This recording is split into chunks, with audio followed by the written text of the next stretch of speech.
$3. That's what's left in your checking account after rent hits Friday morning. Not $300. Not $30. $3 sitting there like a taunt right under a notification about a returned payment fee. A fee you can't afford to pay to fix a payment you couldn't afford to make in the first place. You are 24 years old. You have $14,000 in student loans and a car that started making a sound you've decided not to investigate because knowing what it costs to fix would be worse than not knowing. Grocery shopping has become a math problem. You put the good coffee back. You buy the bread that goes stale in 2 days because it's 40 cents cheaper than the one that doesn't. You tell your friends you're saving up, which is a nicer way of saying you're underwater and treading carefully enough that nobody notices the current. You've gotten good at a specific kind of arithmetic, the kind that happens standing in a checkout line, silently subtracting items from a cart before they hit the register, so the cart doesn't decline in front of the person behind you. You've perfected a face for when it happens anyway. Calm, mildly amused, like it's a system glitch and not a $3 balance. Your landlord texts on the first of the month, every month, at exactly 9 a.m., like clockwork, like he set an alarm just for you. You've started replying before he even finishes typing because watching those three dots appear on your screen has become its own specific kind of stress. At night, you lie there doing the same math on repeat. Rent, phone bill, the minimum payment on a credit card you swore you'd stop using. None of it adds up to relief, only to a slightly different flavor of not enough. This is level 1, net worth negative. And here's the part nobody warns you about. This level doesn't feel temporary while you're living inside it. It feels like the whole story. It feels like the only story there's ever going to be. Level 2, $50,000. Something shifted quietly. Over about 18 months you can barely remember living through in detail. A raise that felt small on paper and enormous in practice. A side gig that actually paid instead of just promising to.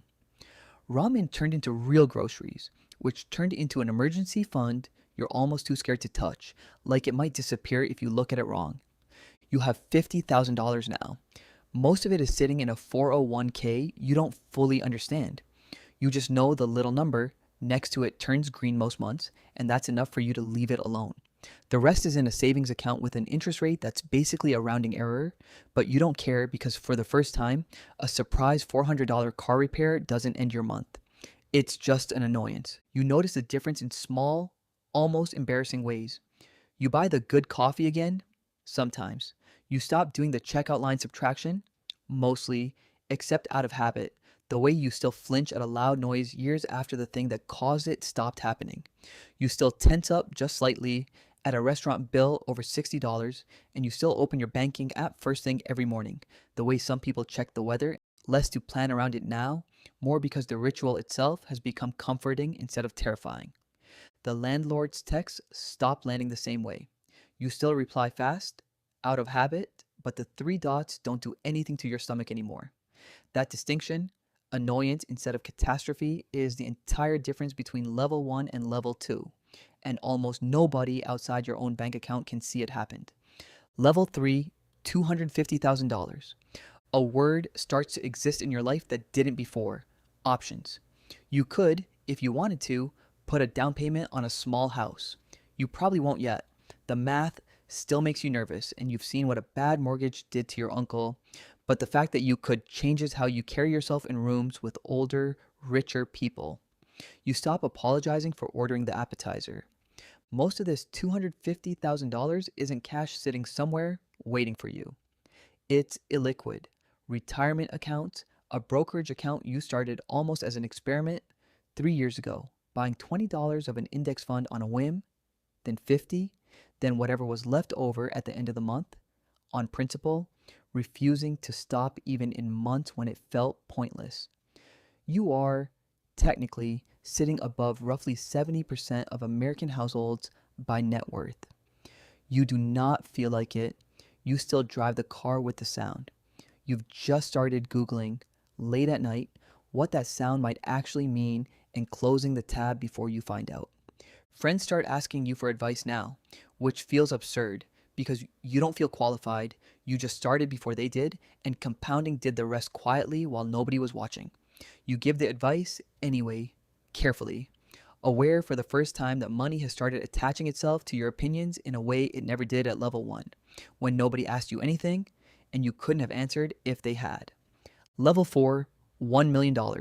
You cross it on an ordinary Tuesday, refreshing an app while waiting in line for coffee. There's no confetti. Nobody calls. You stare at the number for a second too long, convinced there's been some kind of error, and refresh it twice more just to watch it not change. Here's what $1 million actually buys you at this stage. Not a new lifestyle, not yet. A margin of error. You could lose your job for 6 months and survive without panic. A medical emergency stops being the kind of event that follows you into debt for a decade. The car with the sound finally gets replaced with something reliable rather than something flashy, because the people who reach level 4 and actually stay there are usually the ones who never let the number convince them they'd already arrived. You go to a family gathering that weekend. Someone asks casually what you've been up to, how work's going. You undersell it instinctively, automatically, because you've watched what happens to the cousin who overshares about money at these things. The requests start, the "can you float me until Friday," the "you understand, you're doing so well now, it wouldn't even be a big deal for you." You smile, deflect, change the subject to someone's kids, and drive home, turning the conversation over in your head for hours, wondering when exactly you became the person people calculate around. You're learning the first real lesson of wealth, and it has nothing to do with investing. It changes how people read you, long before it changes how you actually live. Level 5, $10 million. $10 million is the level where a decision most people never have to make suddenly becomes real. Do you keep working?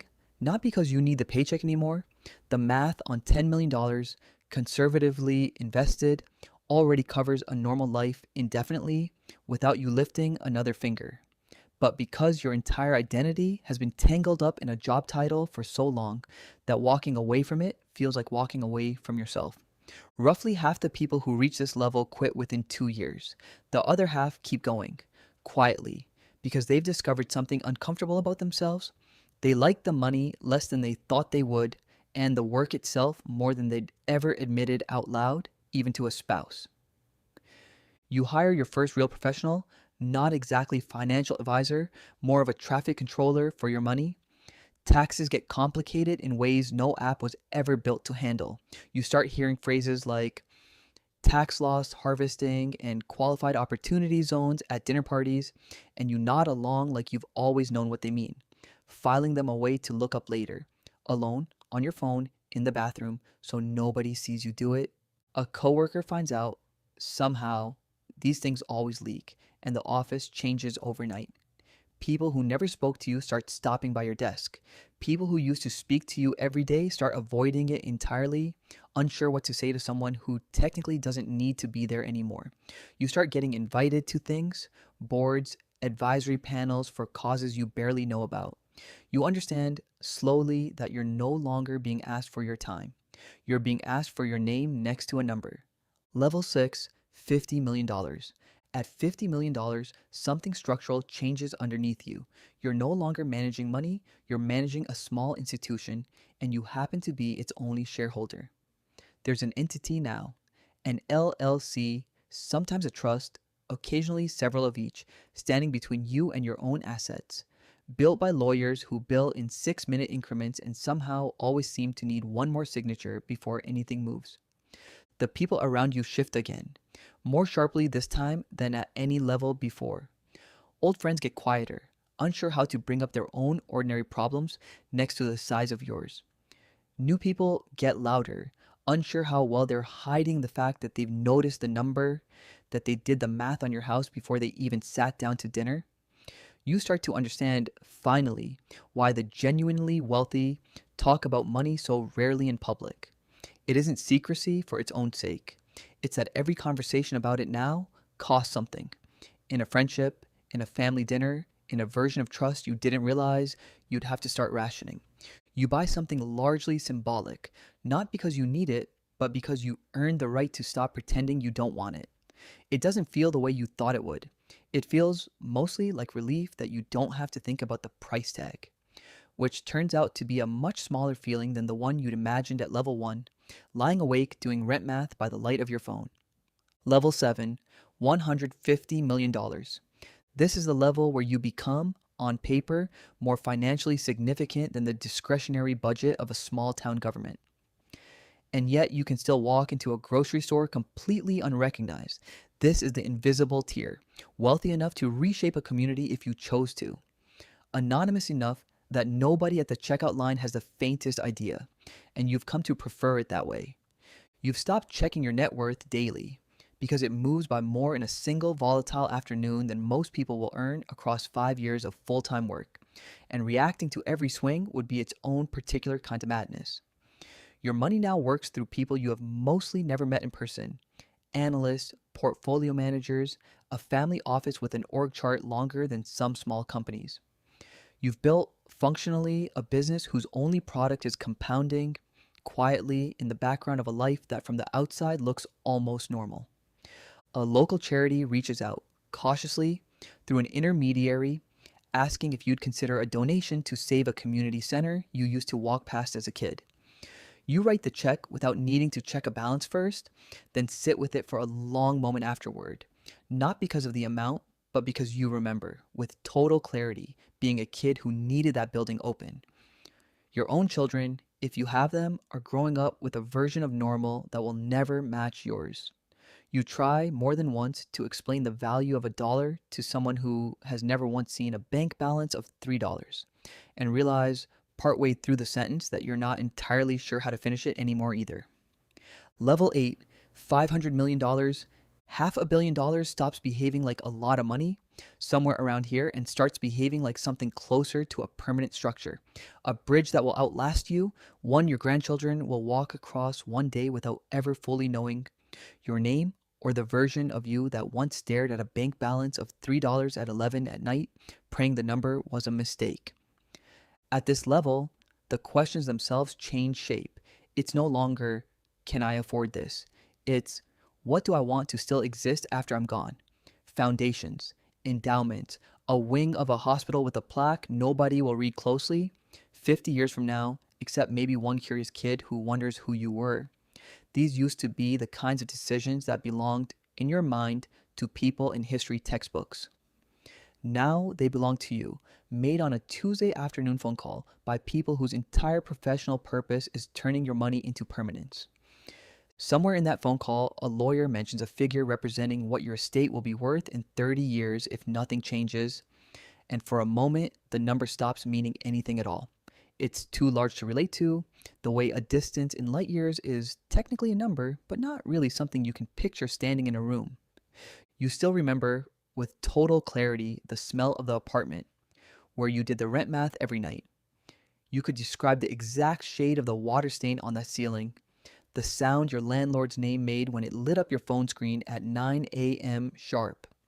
Somewhere back in that version of your life, still fully accessible in your memory, there's a 24-year-old standing in a kitchen, refreshing a banking app for the third time in one night, praying it says something other than $3. It wasn't wrong. It just wasn't the end of the story.